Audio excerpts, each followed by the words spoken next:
ஸ்ரீ சிவசங்கரா தேவனே, ஸ்ரீ சிவசங்கரா தேவனே.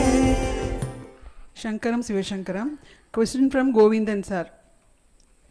தங்களை போன்ற மகான்கள் தங்களுடைய ஸ்தூல உடம்பை பொன்னுடம்பாக மாற்றும்போது ஸ்தூல உடம்பு கூட பொன்னுடம்பாக மாறிவிடுமா? பொன்னுடம்பு ஸ்தூல உடம்பு இந்த இரண்டு உடல்களோடும் அந்த மகான் ஞானம் அடைந்த பிறகு இந்த உலகில் வாழும் நிலை ஏற்படும் பொழுது அந்த இரண்டு உடல்களையும் முதுமை பாதிக்குமா?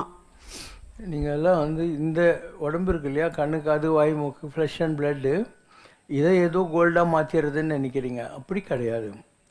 நமக்கு உள்ள ஆத்மஸ்வரூபம் இருக்கு இல்லையா, அந்த ஆத்மஸ்வரூபம் எதனாலும் பாதிக்கப்படாத, எதையும் பாதித்து விடாத ஒரு கோல்டன் அவுரான்னு சொல்கிறாங்க.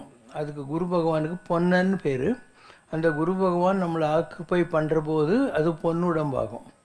இப்போ வள்ளலார் போன்ற மகான்களை என்ன சொல்கிறாங்க, பொன்னுடம்பு எனக்காய் பொருந்திடும் படிக்காய்ங்கிறாங்க. எனக்கு பொன்னுடம்பு கிடைக்கிற மாதிரி அருட்செய்தாயே அருட்பெருஞ்சோதின்னு அர்த்தம். பொன்னுடம்பு எனக்கு பொருந்திடும் படுக்காய் அருட்பெருஞ்சோதி அருட்பெருஞ்சோதி தனிப்பண்ணும். அதனுடைய பவர் என்னென்னா, காற்றாலே வழியாலே ககனமதாலே, அது காற்று நெருப்பு இந்த உலகத்தில் இருக்கிற எந்த ஒரு பொருள்களாலும் அதை இன்டர்செப்ட் பண்ண முடியாது, அதை பாதிக்க முடியாது. அதுதான் அந்த பொன்னுடம்பினுடைய மகிமை. இப்போ என்னை பற்றி ரொம்ப வருஷத்துக்கு முன்னாலேயே வந்துடுச்சு. அதாவது விஸ்வாமித்திர நாடியா ஏதோ ஒன்றில் வந்தது. இந்த மாதிரி பொன்னென மின்னும் காகபுஜன்றன்னு நினைக்கிறேன்.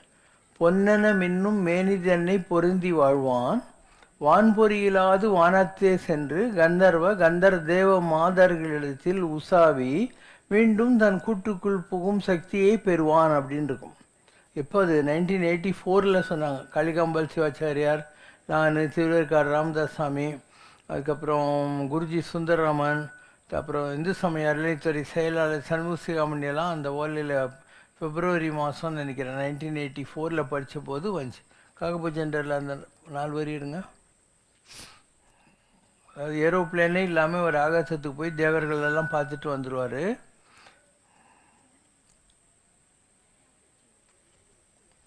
அதுக்கு காகபுஜெண்டர் படிச்சுட்டு இருக்கிற போது விளக்கம் சொல்கிறதுக்கு நடுவில் வர்றாரு. நீ விஸ்வாமித்ரா, நீ சொன்னதுக்கு நான் விளக்கம் தர்றேன், அது என்ன உடம்பு அப்படின்னு சொல்லிட்டு.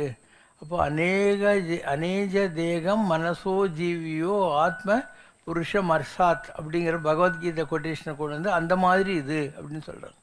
இந்த மாதிரி பொன்னென மின்னும் மேனிதன்னை பொருந்தி வாழ்வான், வான்பொறியிலாது வானத்தே சென்று கந்த தேவர்க மாதர்களை கண்டு உசாவி மீண்டும் தன் கூட்டுக்குள் புகும் சக்தியை இவன் பெற்றவன் அப்படின்னு வரும். இதெல்லாம் 84 நம்ம பார்த்துட்டோம். அந்த பவர் என்ன அப்படிங்கிறதெல்லாம் பார்த்துட்டோம். அவங்க சொல்கிறது எல்லாமே நமக்கு உள்ளே இருக்கக்கூடிய உடம்பை பற்றியே தவிர இந்த ஃப்ளஷ் அண்ட் பிளட் பாடி பற்றி கிடையாது. பைபிளில் நிக்கோதமஸ்ன்னு ஒரு கிங்கு, அவன் இயேசுநாதர்கிட்ட போகிறான். போயிட்டு நீங்கள் எப்படிங்க இவ்வளோ பவர்ஃபுல்லாகிறீங்க அப்படின்னு சொல்கிறார். அதுக்கு இயேசு சொல்கிறாரு, அப்பா அம்மான்ற ஒரு எலும்புத்தோல் இன்னொரு எலும்புத்தோலான உடம்பு தான் இந்த உலகத்தில் பெற்று போடும். நீ ஒரு பரிசுத்த ஆவியினால் நிரப்பப்பட்டாலன்றி பரலோக சாம்ராஜ்யத்தினுடைய ரகசியங்கள் உனக்கு புலப்படுத்தப்பட மாட்டாது அப்படின்றார். Flesh and blood can give birth to only flesh and blood. It is spirit that gives birth to spirit. Unless you are born with spirit you don't enter the kingdom of God அப்படின்னு வரும். இவன் how is it possible, இது எப்படி நடக்குதுன்னு கேட்குறான். அதுக்கு அவர் சொல்கிறார், Jesus, no one knows from where the wind blows nor where it goes, so is it with a person filled with a holy ஸ்பிரிட்டுங்கிறார்.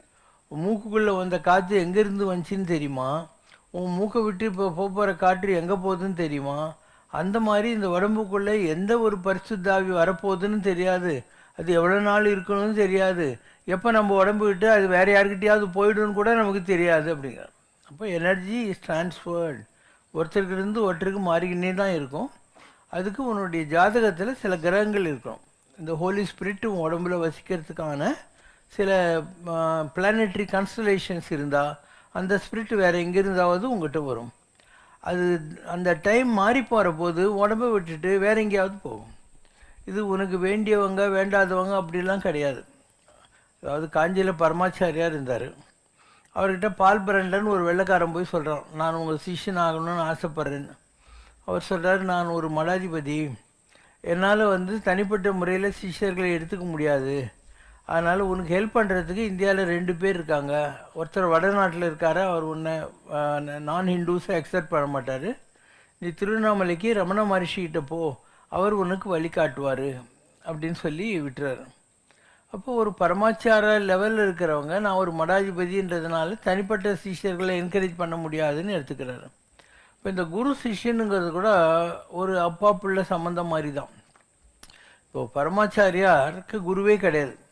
அவர் யார் கூப்பிட்டு விட்டாரோ அந்த 68வது மடாதிபதி பரமாச்சாரியார் கும்பகோணத்துலேருந்து வரத்துக்குள்ளே மண்டையை போட்டார். அதனால் அவர் குருவே கிடையாது, அவர் அப்படியே சுயம்பாகம் தான். ஆனால் அவருக்கு பின்னால் ஜெயேந்திரர் வந்தார். இந்த குரு சிஷ்ய சம்பந்தம் கூட அப்பா பிள்ளை மாதிரி தான். நீங்கள் ஏன் ஒரு குடும்பத்தில் மகனாவோ மகளாவோ பிறக்கிறீங்க, அந்த மாதிரி தான் குரு சிஷ்யனுங்கிறது கூட. அதனால் யாராருக்கு என்னென்ன மாதிரி இருக்கோ அந்த மாதிரி. இப்போ ராமானுஜர் இருந்தார். ராமானுஜருக்கு கடைசி வரை நல்ல குரு கிடைக்கவே இல்லை. ஆனால் அவருக்கு ரொம்ப நல்ல சிஷ்யர்கள்லாம் கிடைச்சாங்க. ராமானுஜர் காஞ்சிபுரத்தில் இருந்தபோது யாதவ பிரகாசர்னு இருந்தார். அந்த காலத்தில் வைஷ்ணவத்தில் எல்லா ஜாதிகாரங்களும் குருவாகலாம். அவர் யாதவ குலத்திலிருந்து வந்தவர், யாதவ பிரகாசர் அவன் பேர். ஒரு நாள் குருக்கு ராமானுஜர் எண்ணெய் தேய்ச்சி விட்டுனுக்கிறார் தலைக்கு. அப்போது சுடு தண்ணி கண்ணில் இருந்து தண்ணி ராமானுஜரதி ஒரு இதில் விழுது. பார்த்துட்டு என்னடா ஆச்சு உனக்குன்றார். நீங்கள் இன்னைக்கு காத்தால கிளாஸ் எடுத்தாலே அதில் பெருமாளுடைய கண்கள் குரங்கு டாய்லெட் போனால் பின்பக்கம் சிவப்பாக இருக்குமே, அப்படி இருக்கும்னு சொன்னேலே, அன்றாலேருந்து தாமரை போல் இருக்கும் நீங்கள் சொல்லியிருக்கலாமேன்ட்டு சொல்கிறார். அப்போ இவருடைய பக்குவம் எப்படி இருக்குது, அவருடைய பக்குவம் எப்படி இருப்பார். அப்போது ஒரு கோவம் வந்துடுது. இவரை நான் ஒன்று யாத்திரை கூட்டின்னு போகிறேன்னு சொல்லி எங்கேயோ ஒரு காட்டில் விட்டுட்டு சாகட்டோன்னு விட்டு போயிடுறார். அவ்வளோ நல்ல குரு அவர்.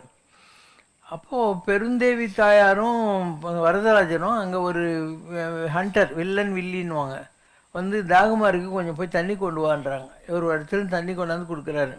கண்ணை மூடிக்கோங்கிறாங்க. கண்ணை திறந்து பார்த்தா காஞ்சிபுரம் வரதராஜா கோயில் வாசலில் இருக்கார். அவங்க யார், வரதராஜரும் பெருந்தேவி தாயாருமே அங்கே இவருக்கு கொண்டாந்து விடுறாங்க.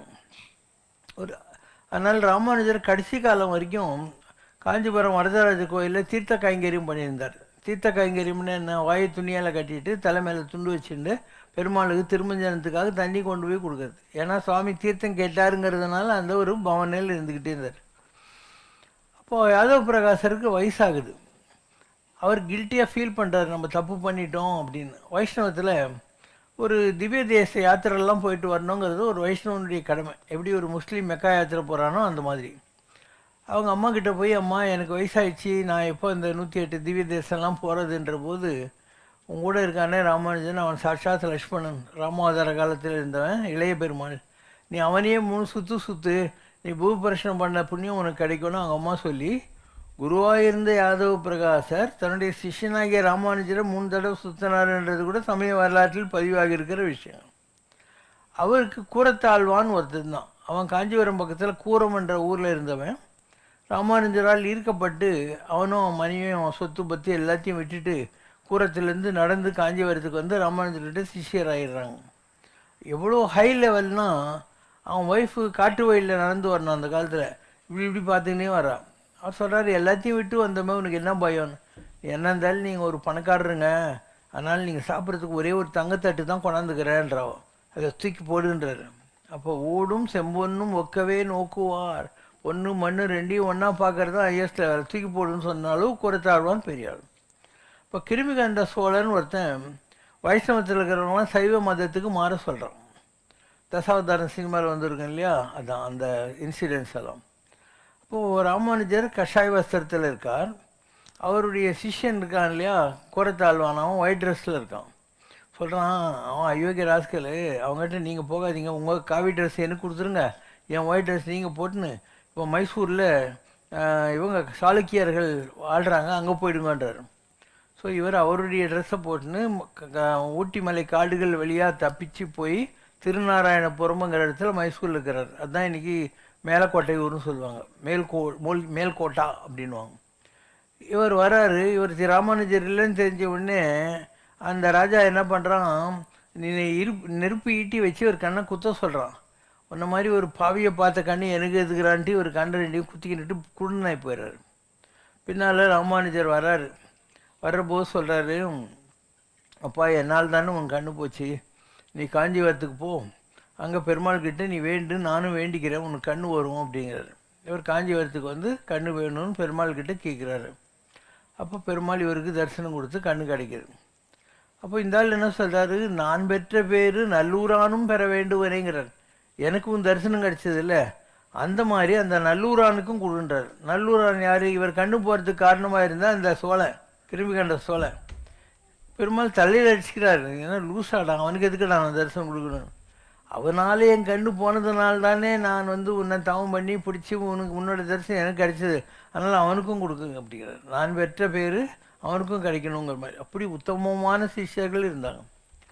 கோவிந்த பட்டன்னு ஒருத்தர் தான், திருப்பதியில் இருந்தான். அவனை மாமா வந்து இவனை பிடிச்சின்னு போன்னு ராமானுஜர்கிட்ட சொல்லிடுறாரு. அவன் ஓடி போடுறான். ஓடி போய் திருப்பியும் திருப்பதி வீட்டில் திண்ணையில் படுத்துன்னு இருக்கான். அப்போ உள்ளே இருந்து அந்த மாமி கேட்குறா, பிள்ளையாண்டான் வந்து திண்ணையில் படுத்துட்டு இருக்கானே அப்படின்ட்டு. கிடைக்கட்டும், ஒரு மாடை நம்ம இன்னொருத்தருக்கு விற்றுட்டோம்னா எவன் வாங்கினானோ அவன் தானே அதுக்கு புண்ணாக்கு போட்டு புல்லு போடணும், நம்ம விட்டுட்டோம் ராமானுஜர்கிட்ட அப்படின்னு. ஸோ வேறு அங்கீகாரமே இல்லைன்றதுனால திருப்பியும் ராமானுஜர்கிட்ட வந்து சேர்றாரு கோவிந்தாழ்வான். அண்டு அந்த கோவிந்தாழ்வான் ஒவ்வொரு நாளும் ராமானுஜருக்கு படுத்துக்கிறதுக்கு பெட்டெல்லாம் ரெடி பண்ணுறப்போ எல்லோரும் படுத்து பொருள்வான். எல்லோரும் ஏன்டா இப்படி பண்ணுற அப்படின்னாங்க. சொன்னால் நம்ம குரு படுத்துக்கிற போது ஏதாவது எறும்பு இந்த அவரை கடிச்சதுன்னா என்ன ஆகும், அதனால் நான் வந்து ட்ரையல் பார்த்துட்டு தான் அவரை படுக்க விடுவேன்றான். அவனுக்கு ஃபோர்ஸ் பண்ணி ஒரு கல்யாணம் பண்ணுறாங்க. ஃபர்ஸ்ட் நைட்டில் ஒன்றுமே பண்ணல அந்த மறுநாள் காத்தால பொண்ணு வீட்டுக்காரங்க கம்ப்ளைண்ட் பண்ணுறாங்க, என்னங்க உங்கள் சிஷ்ய கோடி ஒன்றுமே பண்ண மாட்டேன்னு. ஏன்டா அப்படின்றார். நாங்கள் இருக்கிற ரூமு இருட்டாக இருக்கணும், என்னையும் இவ்வளோ மனைவியும் தவிர யாரும் இருக்கக்கூடாது, மூணாவது மனுஷன், அப்போ தான் எனக்கு மூடு வரும்னா. ராமானுஜர் இவங்க 2 பேரை மாத்திரம் உள்ள வச்சு பூட்டிடுங்க, விளக்கெல்லாம் ஆஃப் பண்ணிடுங்க அப்படின்னு. 3வது நாளும் கம்ப்ளைண்ட் வருது, உங்கள் பையன் ஒன்றுமே பண்ண மாட்டேன்றான்னு. என்னடாங்கிறார். என்ன சொன்னேன், இருட்டாக இருக்கணும்னு. கட்டிலில் பெருமாள் ஜெகஜோதியாக உட்காந்துருக்கார், அப்போது வெளிச்சம் இருக்கா, 3வது மனுஷன் இருக்கக்கூடாதுன்னு சொன்னேன், பெருமாளே உட்காந்துருக்காரு இல்லையா, அதனால் நான் பண்ண மாட்டேன் அப்படின்னா. ராமானுஜர் சரி அவனுக்கு அவ்வளோதான், இன்னும் அந்த இது இல்லை, எல்லார சுகத்துக்குள்ளே முடிச்சுட்டு அவன் போன ஜென்மத்திலேன்னு சொல்லி கல்யாணமே ஆகலை. அவ்வளோ உயர்ந்த நிலையில் அவன் இருந்திருக்கான். நிறைய பேர் இருந்திருக்காங்க. ராமலிங்க அடிகளாக இருந்தார். அவருக்கு சொந்தக்கார பொண்ணை கட்டி வைக்கிறாங்க. இந்த சாமியாகி சுற்றின்னு இருக்கானே, அப்படியாவது ஒரு குடும்ப ஆசை வரட்டும்னு விளக்கு ஏற்றி வச்சுட்டு ராத்திரிலாம் எதிரில் பொண்டாட்டி வச்சுக்கிட்டு இவர் திருவாசக முற்றுவதல் பண்ணுறார். பண்ணிவிட்டு மறுநாள், அம்மா என்னால் குடும்பம் நடத்த முடியாது மன்னிச்சிடுன்னு சொல்லி வயல்வெளியில், ஏன்னா சிட்டிக்குள்ளே போனால் பொல்யூட் ஆகிடுவோன்னு பயம் இருக்குது. வயல்வெளியில் நடந்து சிதம்பரம் போய் வடலூர் போய் கடைசியில் அங்கே சத்தியஞான சபையெல்லாம் பண்ணிவிட்டு அவர் இதானார். அதனால் சில பேருக்கு இந்த எண்ணங்கள்லாம் விட்டு போயிடும், குடும்ப ஆசைலாம் இருக்காது. ஆசையே அருமின் ஈசனோடு ஆயினும் ஆசை அருமின். கடவுள் மேலே கூட ஆசை இல்லாத ஒரு கண்டிஷன் இருக்குது. அதை ஏதோ ஒரு பிறவியினுடைய வாசனையினால் அடைய முடியும். அதாவது இல்லாதது முடியாது, கழிச்சிருக்கணும் எல்லாத்தையும். நீ நல்லா சாப்பிட்டு திம்முன்னு உட்காந்துக்கிற போது பாதாம் கீர் கொடுத்தா கூட வேணாங்க வாந்தி வந்துடுவேன்னுவேன். அந்த மாதிரி ஆசையை அடங்கி இருக்கணும். இதுக்கு முன்பிறவிகளில் நீ ஆசை அடைக்கிருந்தா இந்த பிறவியில் அது பாசிபிள் தான். இல்லைன்னா ஏதோ ஒரு கிவன் மூமெண்ட் 10 வருஷம் நீ பொண்டாட்டியும் குடும்பப்படுத்தி பிரம்மச்சரியத்தில் இருந்திருப்ப, 11வது வருஷம் உனக்கு ஒரு டெம்டேஷன் வர்றதுக்கு வாய்ப்புகள் இருக்குது. தமிழில் ஒரு பாட்டு இருக்குது, ஓசை ஒடுங்க வேண்டும் ஆசை அடங்க வேண்டும்.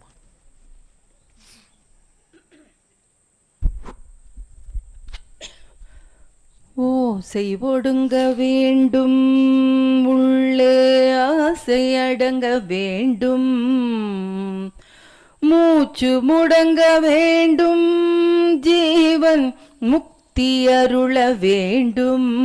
சங்கராவோசை ஒடுங்க வேண்டும், பேச்சை குறைக்க வேண்டும், உன் புகழ் பேசி கழிக்க வேண்டும்.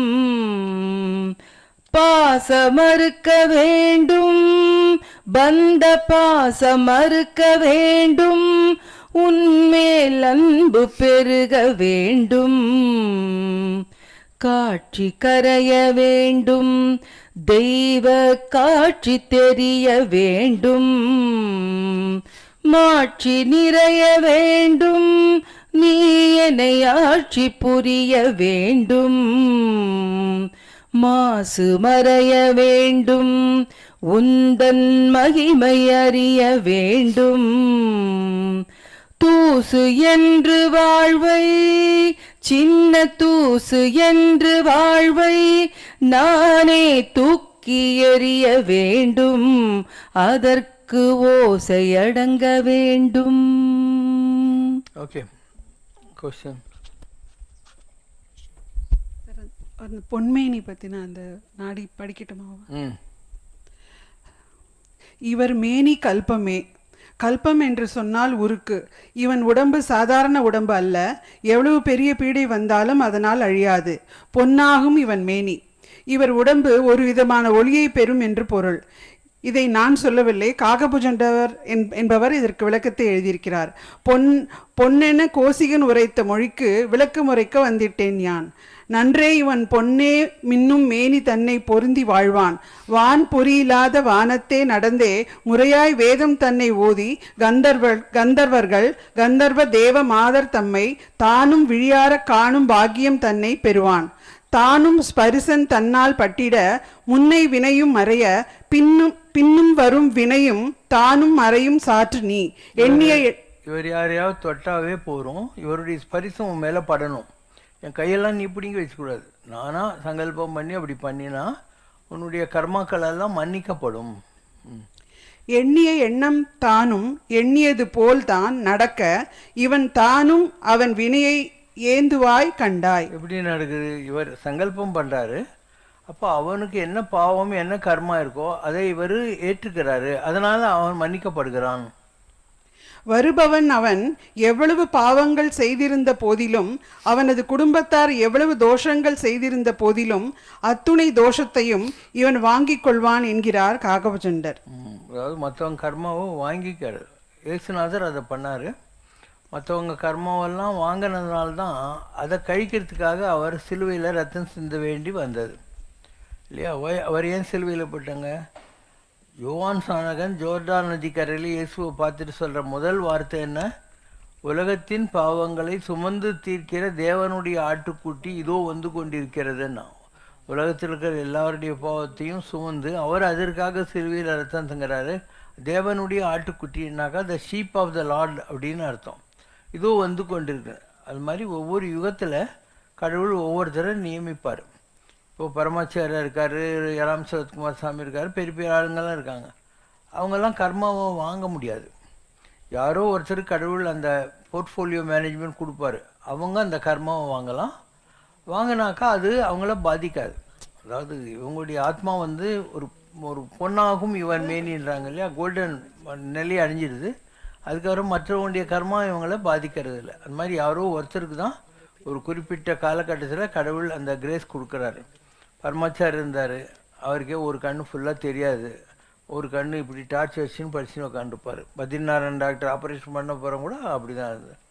ஒரு தடவை லங்ஸ்குள்ளே மணலெல்லாம் போயிடுச்சு, ஒரு லங்கு வேலை செய்யாது. கொலைப்பட்டினி இருந்து அவருக்கு கிரானிக் அல்சரு. அதனால் வாழைப்பழ சத்து மாவு இதுதான் சாப்பிட முடியும் அவரால், வேறு ஃபுட்டெல்லாம் சாப்பிட முடியாது. இப்படி உடம்பு பூரா அவருக்கு வியாதி இருந்தது. ஒரு நாள் வயிற்று வலி தாங்காமல் இப்படி பிடிச்சின்னு அழுகுறாரு. அழுகுறாருன்னா டென்ஷனாக இருக்காரு. பார்த்துட்டு எல்லாம் பெரியவாளுக்கே இந்த கஷ்டமா அப்படின்னு சொல்கிறாங்க. அவர் சொல்கிறார், என் கர்மாவை நான் அனுபவிக்கிறேன், இதில் உங்களுக்கு என்ன போச்சு அப்படின்னு சொன்னார். அந்த அளவுக்கு தெரிஞ்சு கர்மாவை அனுபவிப்பேன். ரமண மகரிஷிக்கு கேன்சர் வருது. ஏன் வருது? திருவண்ணாமலையே சிவபெருமான் தான்.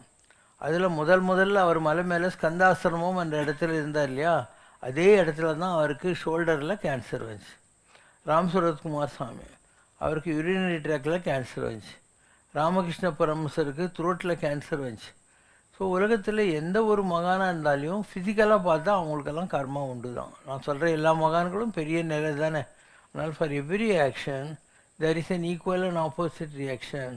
For every credit there is a corresponding debit. யாராக இருந்தாலையும் கர்மாவை அனுபவிச்சு தான் ஆகணும். எல்லாருக்கும் கர்மா எக்ஸம்ஷன் கொடுக்க மாட்டாங்க. எனக்கு அந்த எக்ஸம்ஷன் இருக்குது. ஏன்னா என் வேலையே இதுதான். ஜனங்களுக்கு இப்போ பரமாச்சாரியார் ஜாதகம் என் ஜாதகம் ஒன்று. அவர் ஜாதகத்தில் சனியும் கேதுவும் ரொம்ப உச்சம், என் ஜாதகத்துலேயும் சனியும் கேதுவும் உச்சம். அவருடைய வேலை என்ன? வேத சம்ரட்சணம். பிள்ளையார் சிலையை போட்டு வச்சு பூணில் அரித்து வேத புத்தகங்களை கொளுத்தி கொண்டிருந்த காலத்தில் அவருக்கு ஒரு 75 வருஷம் இந்த பிராமணாலெல்லாம் கூப்பிட்டு உங்கள் பெரியவாள்லாம் என்ன வேத அத்தியாயம் பண்ணுறக்கா, நீ வேலைக்கு போ, ஒரு அதமப்பட்ச பரிகாரமாக கொஞ்சம் வேதம் படி, இப்படிலாம் அவங்களெல்லாம் மோட்டிவேட் பண்ணியிருந்தார். அது அவருக்கு கிடைச்ச வேலை.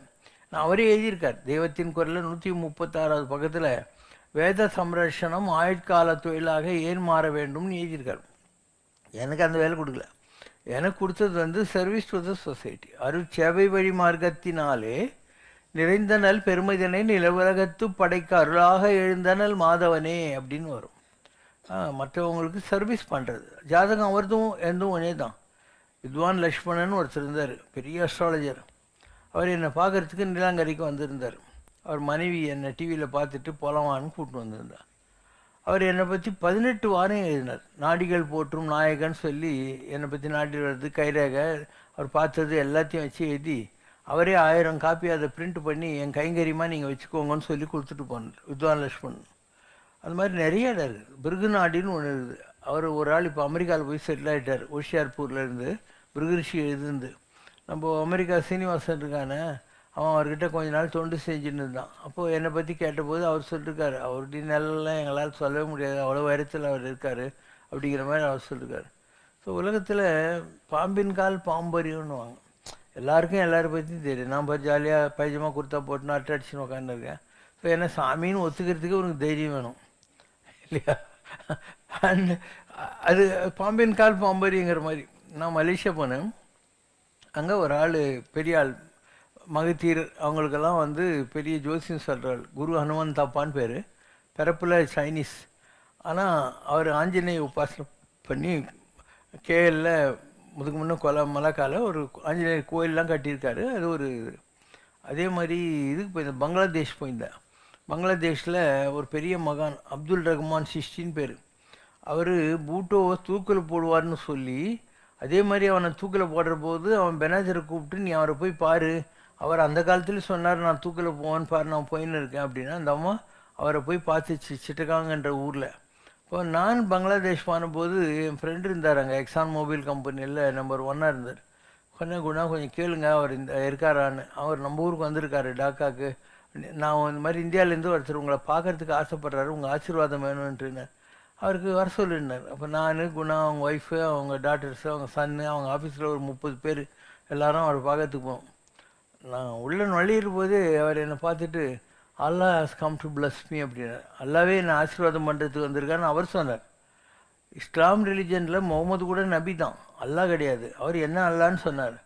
அதுக்கப்புறம் அவர் பூஜை பண்ணுறது அந்த இதில் வெள்ளை பெட்டு மேலே என்னை உட்கார வச்சு ஒரு கூட நிறைய ரோஜா பூ எடுத்து என் தலை மேலே கொட்டி எதிரில் முட்டி போட்டு உட்காந்துட்டு நமாஸ் படித்தார்.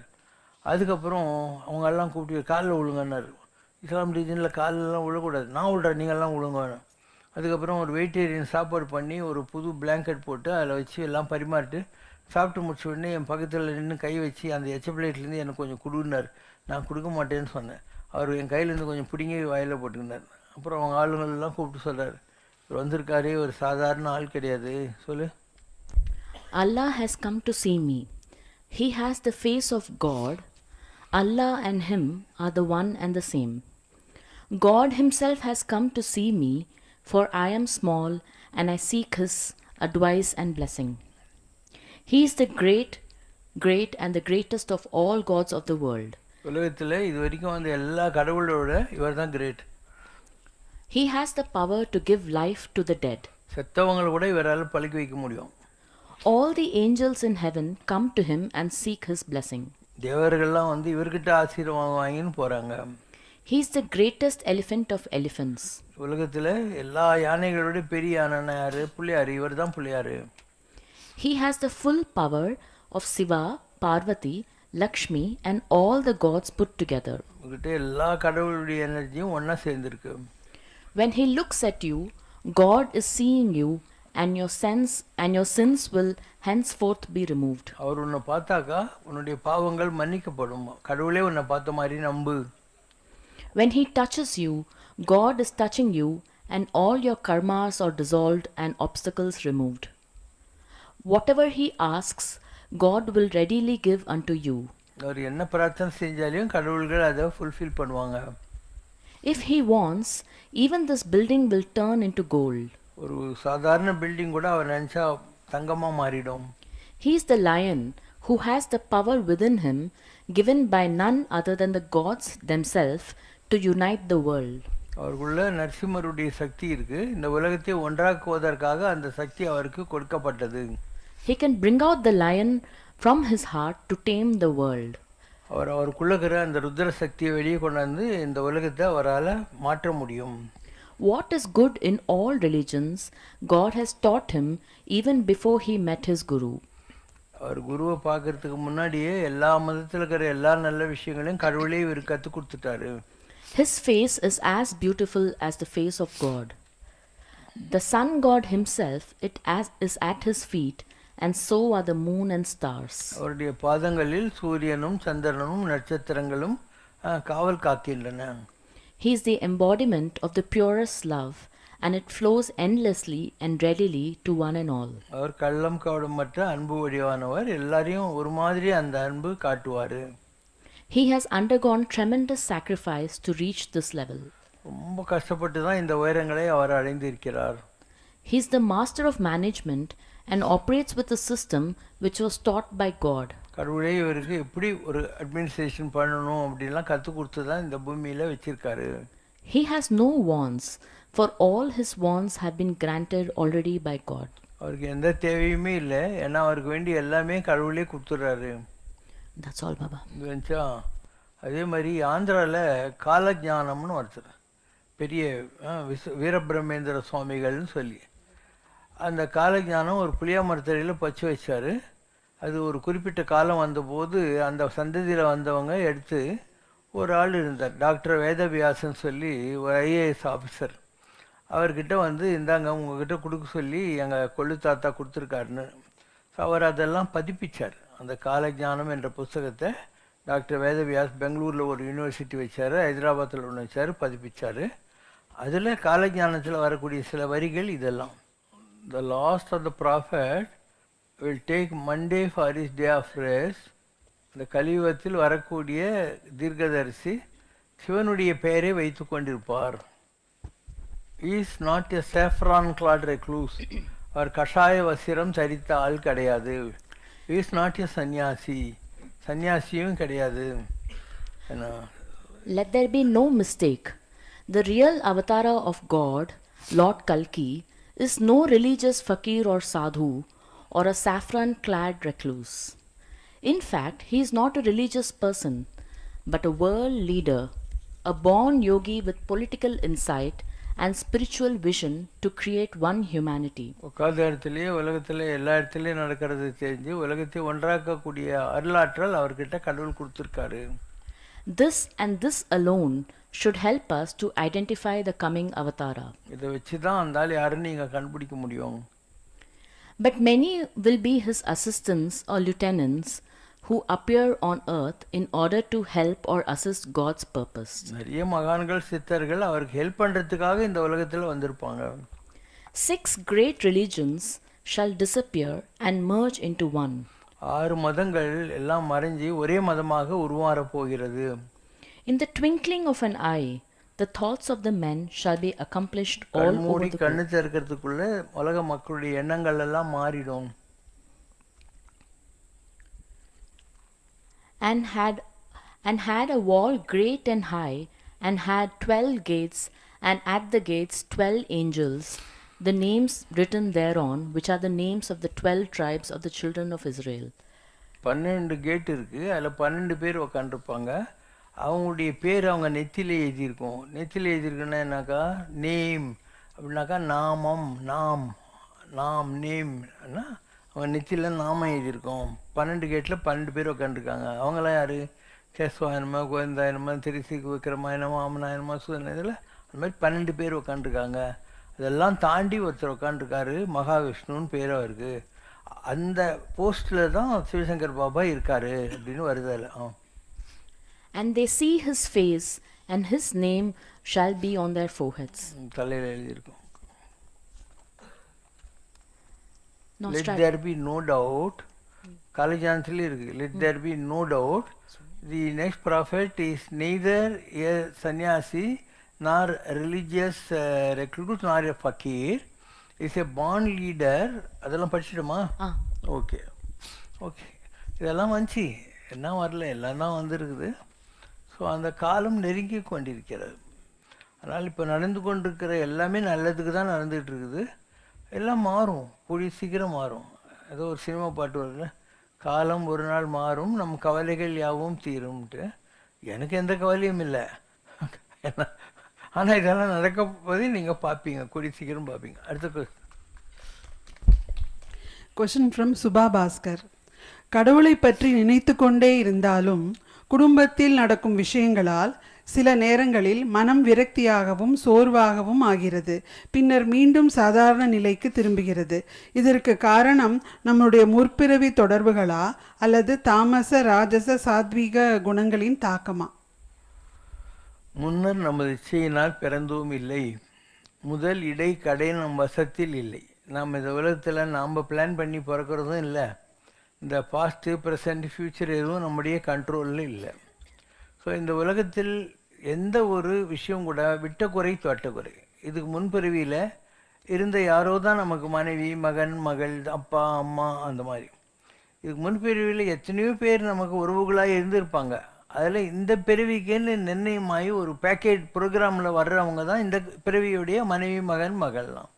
இப்போ யாருக்காவது குழந்தை இல்லைன்னு கவலைப்படாத, உன் கர்மா பாக்கி இல்லைன்னு அர்த்தம். எல்லாத்துக்கும் காரணம் இருக்குது.